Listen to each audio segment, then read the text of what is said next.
Esta é a bifurcação da Rua Gomes Freire e Dona Estefânia. Esta Rua Gomes Freire foi a saudosa carreira de cavalos, campestre e arrabaldina.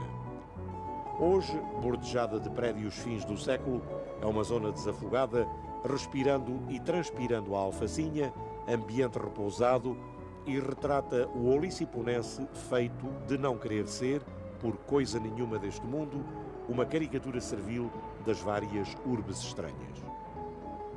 Nesta parte da rua, já no seu final, uma igrejinha ladeada de prédios de rendimento. Foi aqui o hospício de Nossa Senhora da Conceição da Carreirinha, dos religiosos capuchos da província da Beira. Sobre o portal pode-se ver o escudo do infante.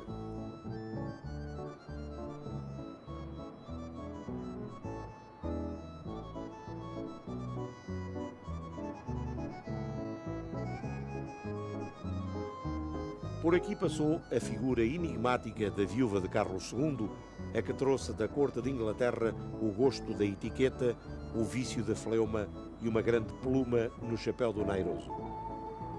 Como aglomerado citadino, em expressão urbana e significado histórico, esta zona não é das mais antigas de Lisboa. É como uma aguarela congeminada por artista de oliciponense fantasia. Repare-se, por exemplo, nesta Rua da Cruz da Carreira, assim chamada em memória de uma cruz demarcatória e ao mesmo tempo piedosa que aqui existiu no começo do século passado. Liga à entrada do Hospital Miguel Bombarda, com o seu gradeamento de portão de rua e o seu pátio trivial de ingresso. Ergueu-se aqui o convento da Congregação do Oratório da Ordem de São Vicente de Paula, no ano de 1717. Era então este sítio o alto de uma pequena elevação e tudo à roda era um descampado.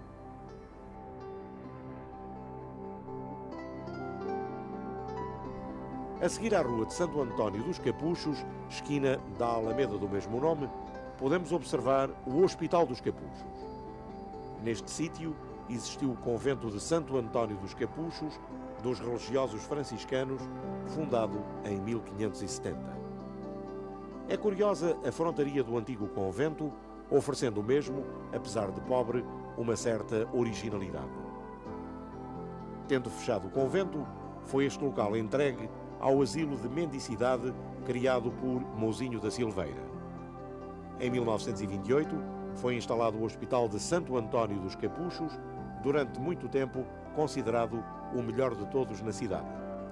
Este nobre solar do século XVIII é hoje a reitoria da Universidade Técnica de Lisboa. O estilo Dom João V, nada amaneirado, e um bom gosto artístico puro notam-se nos pequenos pormenores, sem prejuízo da função a que o antigo palácio foi destinado. E agora o Largo do Mitel. A designação deste dístico deriva da presença deste palácio de nobre aparência, fazendo esquina com o Largo do Mastro. É uma das edificações mais curiosas do sítio da Bem-Posta. Está aqui hoje instalado o Instituto Superior do Serviço Social.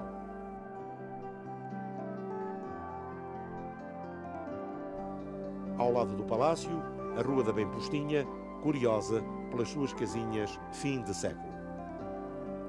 E eis-nos defronte do Paço da Bem-Posta, mandado construir por Dona Catarina, filha de Dom João IV e viúva de Carlos II da Inglaterra. Foi aqui que se desenrolou parte das cenas da famosa Abrilada, malograda pela intervenção do corpo diplomático e animada pelo embaixador francês. A fachada desta casa palaciana tem um certo ar aristocrático, oferecendo um indiscutível interesse de arquitetura civil com indicações puras seiscentistas na frontaria. O adro, com a sua escadaria, foi noutros tempos mais avançado, tendo a sua redução à configuração atual, datado de 1860.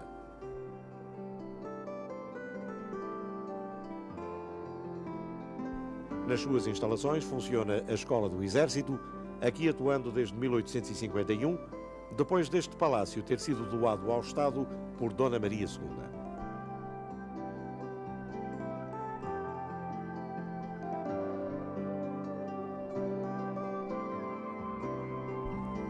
De fronte do palácio, este edifício esguio, a Torre do Relógio, também pertence a da bem posta e hoje observatório astronómico, posto que sem funções práticas.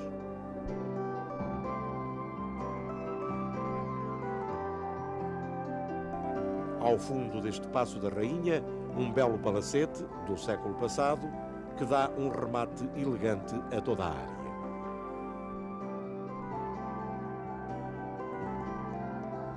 Este Largo do Mastro é que foi o sítio exato do Campo do Curral. No centro, um elegante chafariz, como muitos em Lisboa, hoje só para vista.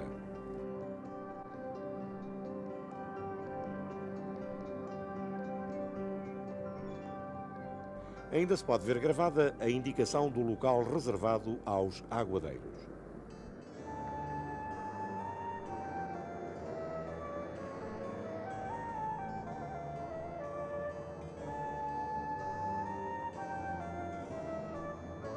Ora, deste largo saem 3 artérias.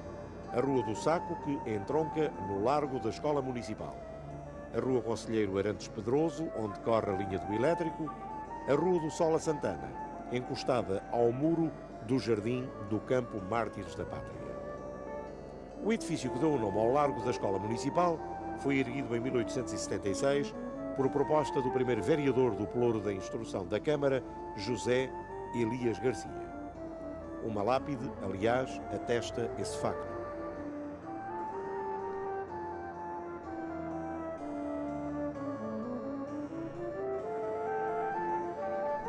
Junto à escola, um pequeno jardim, sossegado e romântico. Em frente, a íngreme travessa da Cruz do Desterro. Muitas cruzes houve por aqui noutros tempos. Esta é a Rua de São Lázaro, rua que, após uma crisma bizarra, 20 de abril, e que durou uma vintena de anos, voltou ao seu nome bairrista.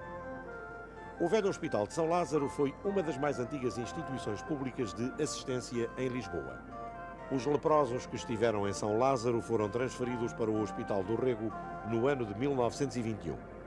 A primeira gafaria e hospício duraram neste local aproximadamente 600 anos.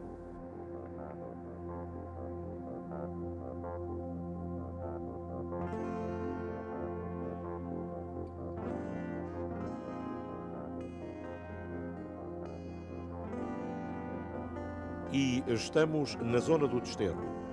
Daqui parte a calçada que bifurca com a rua do mesmo nome. Ao fundo, o velho hospital, cuja designação inspirou a toponímia ao redor. A fachada do hospital indica nitidamente o que ele foi: um estabelecimento religioso. Foi este o convento da Ordem dos Monges de São Bernardo, que aqui ergueram a sua casa em 1591. A igreja tinha a invocação de Nossa Senhora do Desterro. Após o incêndio do Hospital de Todos os Santos, o imóvel passou a servir como estabelecimento de saúde. No final do século XVIII, foi Hospital da Marinha, sendo mais tarde sede da Casa Pia. Foi depois ocupado pelo Exército, voltando a ser instituição hospitalar quando da epidemia de febre amarela. Converteu-se então definitivamente em dependência do Hospital de São José, sendo integrado no conjunto que forma os Hospitais Civis de Lisboa. Ao lado do Desterro está a rua onde noutros tempos existiu uma fábrica de olaria.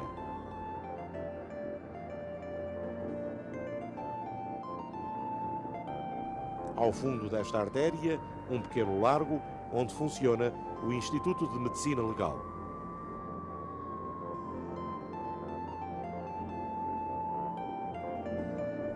Um pouco mais abaixo esta travessa, uma das entradas do hospital. Interessante o painel em azulejo do princípio do século XVIII sobre a entrada.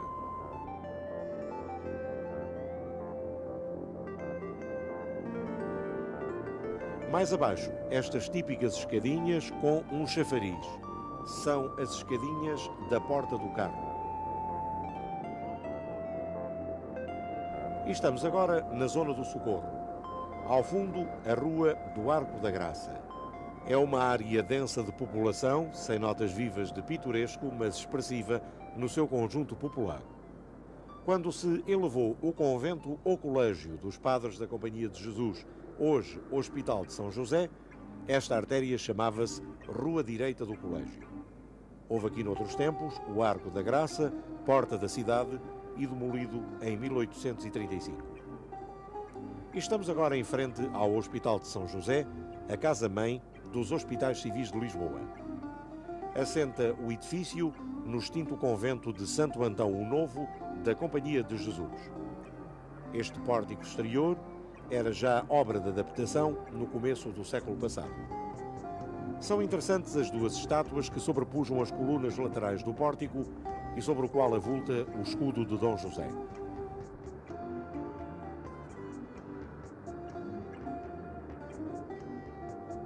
As 8 estátuas que se vêem à entrada são dos apóstolos e vieram de Roma no tempo de Dom João V, fazendo parte do grupo de 12 que adornavam a igreja. As outras 4 desapareceram com o terremoto.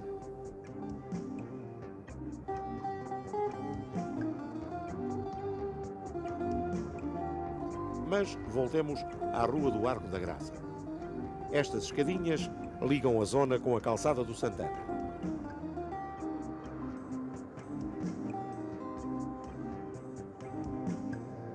Na parte de baixo da calçada podemos ver este prédio muito curioso com o seu ar de outros tempos.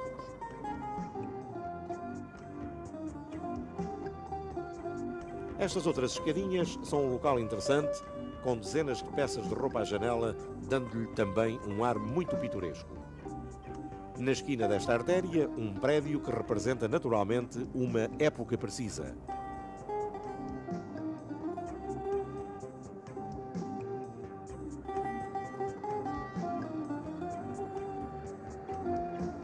A Travessa de Santana conflui com as escadinhas da Barroca, onde se pode ver uma chaminé do prédio do Almada.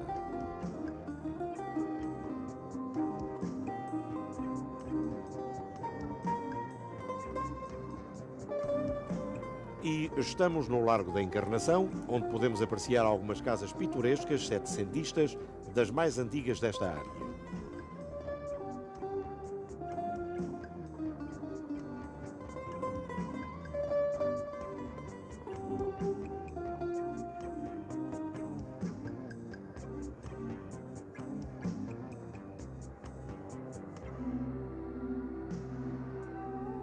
No largo, o Convento da Encarnação, edifício enorme caindo sobre o Rocio, na sua forma regular, um autêntico documento monumental do século XVII.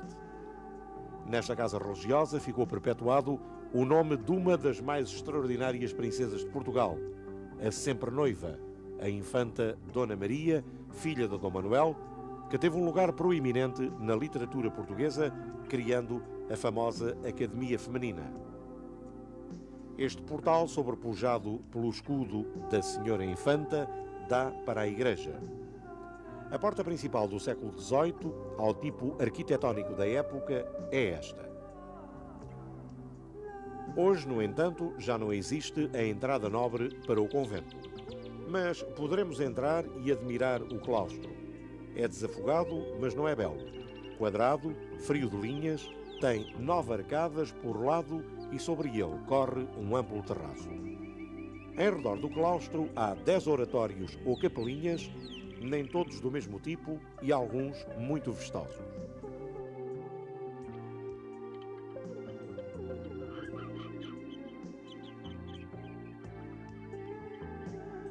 O jardim central acusa o caráter feminino da instituição, aliás, como em tudo se revela o feminino neste convento.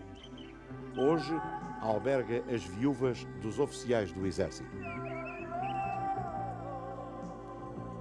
Nesta calçada do Santana houve noutros tempos o arco com o mesmo nome, mas também demolido no ano de 1676. Aqui ficava a ermida de Nosso Senhor Jesus da Salvação e Paz e da Senhora das Dores, encostada a este prédio onde, segundo a tradição, morreu Luís de Camões. Não se sabe bem o local onde ele morreu, mas esta lápide diz que foi aqui, e quem somos nós para discutir o assunto? Por esta calçada acima, de ambos os lados, prédios que contam uma história. A história de fidalgos e gente do povo que durante séculos por aqui passaram.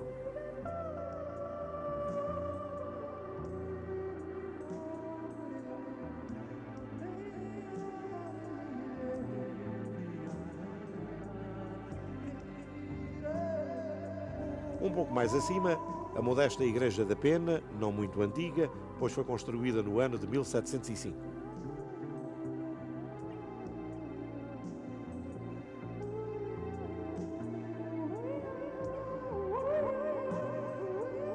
A sua frontaria é simples, com um pórtico modesto, encimado por 3 janelas, sem relevo especial.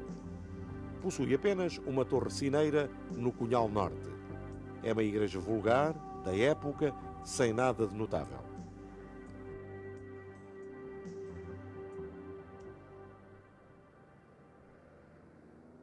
A calçada de Santana era estreita, aliás, como ainda hoje, mas isto até ao sítio onde passava a muralha de Dom Fernando.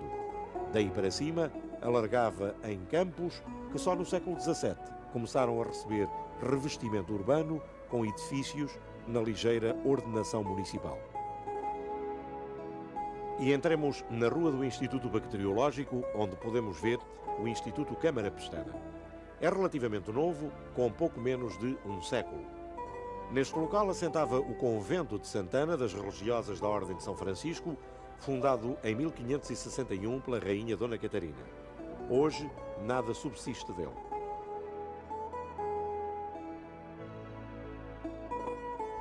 Um pouco mais à frente e fazendo esquina com a Travessa do Torel, este palácio setecentista, já do período de transição, agora restaurado e que pertence ao Ministério da Educação. Neste sítio é que foram supliciados os 11 companheiros de Gomes Freire de Andrade em 1817. Havia no local uma lápide comemorativa do acontecimento histórico, apiada a quando da restauração do imóvel e sendo depositada depois no Museu da Câmara. Do lado da Travessa do Torel, um painel em azulejo representando Nossa Senhora da Atalaia. Seguindo por esta travessa, vamos dar ao Pátio do Torel, onde funcionou em tempos a Polícia de Investigação Criminal.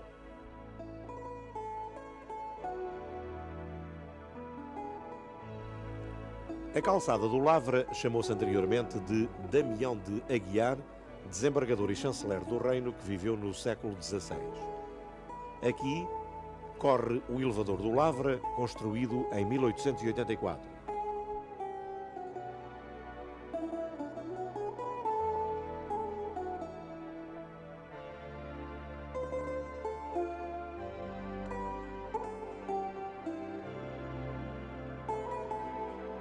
Nesta rua Júlio de Andrade, há alguns palácios antigos, hoje restaurados.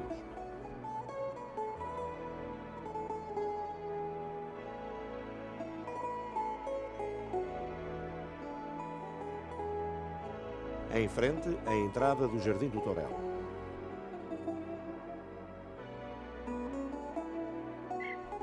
Logo no seu começo, um lago onde esvoaçam os pombos. Perto, homens entretêm-se jogando às cartas. Sentada num banco, esta senhora sozinha parece estar a deitar contas à vida. Ao lado, este imponente palácio.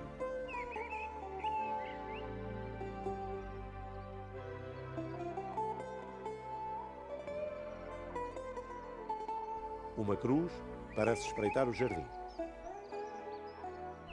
O local pouco conhecido é de grande beleza e nele impera o sossego. Rodeado de arvoredo, podemos ouvir o chilrear dos passarinhos, enquanto também podemos apreciar estas belas imagens da cidade de Lisboa.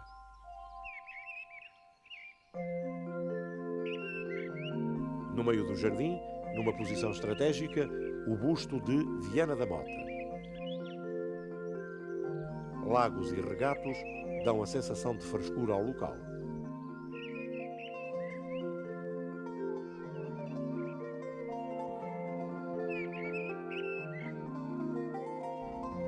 No seu final, um terraço, hoje abandonado, que teve já a sua época, quando do apogeu do Palácio do Torel.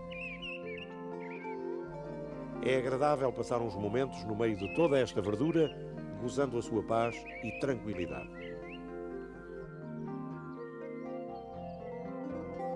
E estamos de novo na Rua Júlio de Andrade. Este palacete degradado parece pedir que olhem por ele.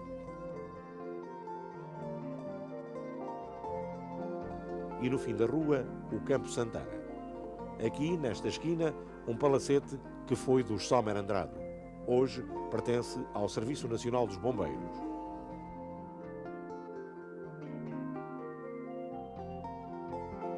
E eis a Faculdade de Ciências Médicas de Lisboa, majestoso edifício que dá o fundo poente ao Jardim do Campo dos Mártires da Pátria.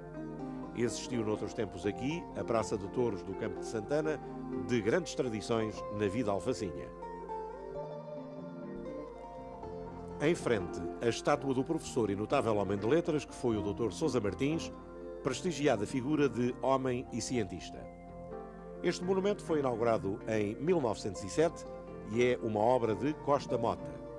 Segundo a tradição popular, Sousa Martins é considerado como se fosse um santo, tendo sempre o seu monumento repleto de flores, de devotos que vêm de longe pedir que lhes faça um milagre.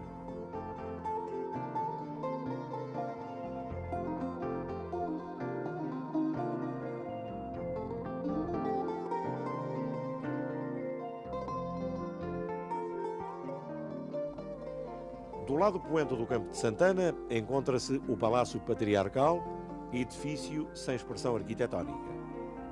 Este prédio restaurado é do princípio do século XVIII. No edifício habitou o ministro da Alemanha na primeira década deste século e nele foram recebidas a família real portuguesa e o imperador Guilherme da Alemanha quando da visita a Portugal no tempo de Dom Carlos.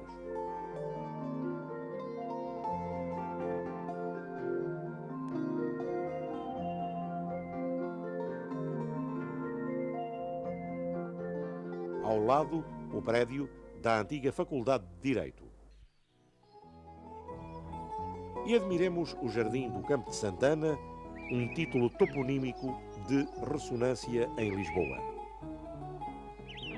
O Campo de Santana, ajardinado em feitio paisagista ingênuo, mas muito lisboeta, desde quase há um século é uma alameda onde crianças e adultos passeiam gozando o fresco da sua verdura. Foi o rocio campestre da Lisboa do século XVI. Campo do Curral lhe chamavam porque, afastado mais pelo isolamento do que pela distância do rocio de Valverde, era aqui perto, onde hoje existe o Largo do Mastro, que se faziam as matanças do gado. Foi com a construção do convento de Santana que a designação de Curral se perdeu. Desde 1880 passou este local a chamar-se Campo dos Mártires da Pátria, designação que ainda perdura, mas que não entrou no auditivo popular, que continua a chamar-lhe Campo de Santana. Num canto do jardim, o busto do Inca Garcilaso de la Vega, numa homenagem da nação peruana a Portugal. O jardim, muito cortado por ruazitas, mais sítio de passar do que de estar, possui belos exemplares de olaias, faias e cedros.